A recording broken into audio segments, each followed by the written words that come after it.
This week was supposed to belong to Google. Everyone in the AI community already knew Gemini 3 was coming, and expectations were sky high. But right before Google's big moment, XAI pulled a classic curveball. Out of nowhere, Grok 4.1 dropped, immediately taking over the conversation and shooting straight to the top of the Arena Expert leaderboard. For nearly 48 hours, social media was full of people saying Grok 4.1 was the new benchmark to beat, that XAI released it early just to overshadow Gemini 3, and that Google might have finally met its match. And honestly, at first it looked that way. According to the Arena snapshot, Grok 4.1 thinking hit ranked number 1 with a score of 1510, pushing Claude, GPT, and every other model down the list. People celebrated it as XAI's biggest win yet, and for a moment it genuinely looked like Grok had taken the crown. But then Gemini 3 Pro arrived, and the whole leaderboard flipped. Within hours of release, Gemini 3 Pro stormed the arena and claimed the number 1 position with a score of 1501, the highest stable ranking on the board. Grok 4.1 thinking and Grok 4.1 immediately dropped to 2nd and 3rd place. Meanwhile, GPT-5 High, once considered a top contender, slipped all the way down to rank 11. Even Gemini 2.5 Pro is still holding strong at 4th place. This wasn't just a PR win for Google. The benchmark results backed it up. Because have you seen its ARCAGI2 benchmark?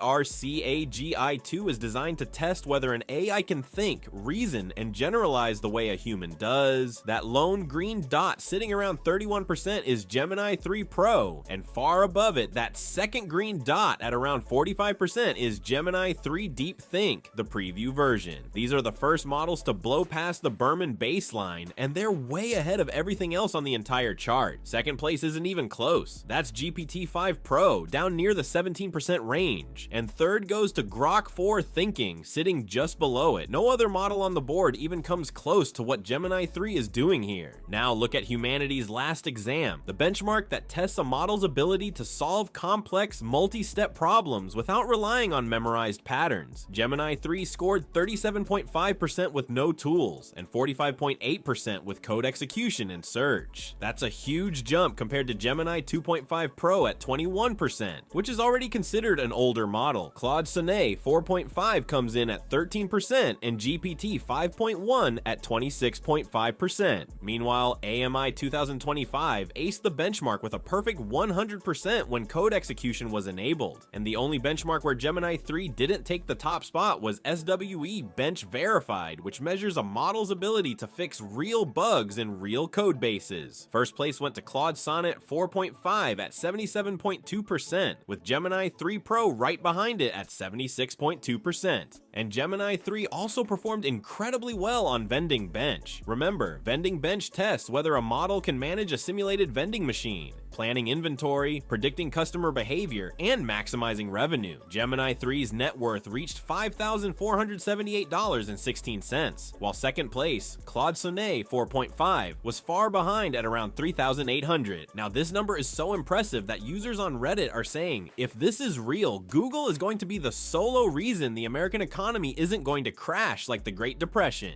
keeping the AI bubble alive. Now, there's this guy on Twitter, and he literally just types to Gemini 3, make me a 3D nuclear power plant simulation that actually works. That's it, 2 prompts, and then boom, we're suddenly flying around a full-on nuclear reactor at night. In 2 prompts, Gemini 3 Pro built a real-time 3D nuclear reactor that actually works. Glowing Cherenkov radiation, control rods moving, water flashing to steam, turbines spinning, gigawatts flowing, even the cooling tower puffing at night. The physics modeling is not faked. You see those fuel rods glowing blue from the Cherenkov effect in the water? That's real nuclear fission simulated in code. Gemini 3 calculated the neutron chains, the heat buildup, and how control rods absorb neutrons to dial back the reaction. And you can click through every stage: the core, the steam generator, the turbine hall, the electricity output. Gemini 3 Pro didn't just make a video, it coded a working educational power plant from scratch. And here's something almost nobody is talking about, but it's one of the clearest signs of how far Gemini has come. For the first time in history, an AI system has has officially beaten a human professional player on SWE-Bench, and where they drop you on a random street via Google Maps, and you have to guess where you are based on signs, architecture, plants, and whatever clues the camera shows you. Gemini 3.0 Pro Preview didn't just edge out the human baseline, it surpassed it outright, landing in first place with an average score of 4,145, beating the professional player's 4,100. That means Gemini didn't just recognize continents or countries, it looked at a single street, a tree line, a power pole, a road texture, even the sky color, and pinpointed the exact region better than a trained human who does this for a living. That level of multimodal understanding is insane. It proves Gemini isn't just good at text or code. It understands the real world with a level of precision you usually only get from actual human experience. And now it's doing it faster, more consistently, and at a higher accuracy than humans. And if you still need proof that Gemini 3 is operating on a completely different level, just look at this chart. This isn't text reasoning or coding. This is real-world spatial intelligence, the kind of thing humans naturally excel at and AI usually struggles with. At the bottom, you see the human benchmark sitting at 100%, as expected. That's the gold standard. And right below it is Gemini 3 Pro Preview, hitting 91%, the closest any AI model has ever come to human-level geographical reasoning. Nothing else is even close. Most AIs are stuck at 30 to 50%. GPT-5 high peaks at 66%. O3 hits 52. Claude Sonnet and Opus stay in the 30 to 40% range. Some models barely outperform random guessing.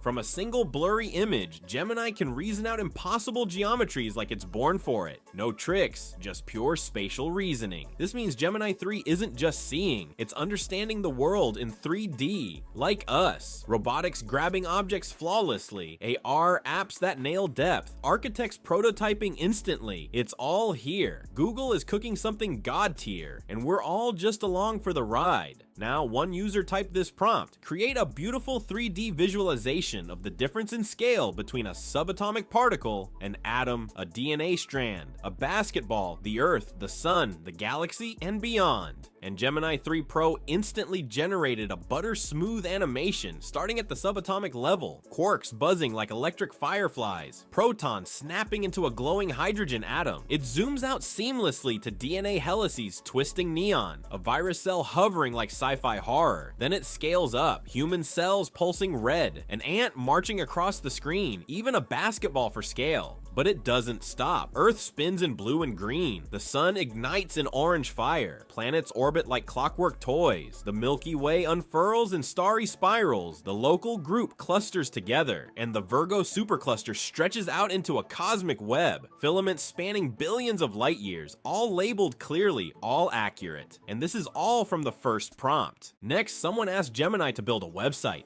and the entire site appeared in one shot. A jaw-dropping dark mode masterpiece. Wireframes morph into crisp 3D elements. Headlines like "Shaping the Future" animate softly. Sections stack perfectly. It looks like a human designer spent days on it. No revisions, no iterations, just one clean, professional landing page generated instantly. This is the new bar. Instant aesthetic UI that feels human crafted. Designers need to level up with AI tools, because if an AI can spit out a landing page this clean, this fast, and this tasteful from one single sentence, then the game has changed. Now, another user opened Google search and typed, "Help me understand DDoS." Gemini 3 doesn't send a Wikipedia link. It builds a full interactive simulator right inside the search results. The red dots represent malicious traffic, the green dots represent real users, and the central circle represents the server. As the attack intensity increases, you watch the server overload in real time. You can slide the attack level, activate the firewall, and reset the simulation, all inside the search page. This shows how far Gemini's multimodal and agent capabilities have evolved. It's not just explaining concepts anymore, it's teaching through creation, generating tools, dashboards, and visualizations instantly. This transforms Google search into a dynamic learning environment where Gemini builds exactly what you need to understand the topic. So now the question remains, what can this model not do? This picture on Twitter is just a bunch of fingers in what is likely an AI-generated image. I asked the model several times, times. I tried different prompts. I tried different reasoning steps. I even said, how many fingers? Count each finger. Think step by step. And it still couldn't do it. It couldn't understand there were more than 5 fingers. LLMs don't have a clean 3D understanding of hands. They only see edges, textures, shadows, and curves. So when fingers overlap, the model collapses them into fewer shapes and confidently answers 5. It's a funny limitation, and probably one Google will fix in future versions. Now that we've seen Gemini outperform GPT 5.1 and Grok 4.1 on almost everything that matters, which model would you trust today if you had to pick, Justin?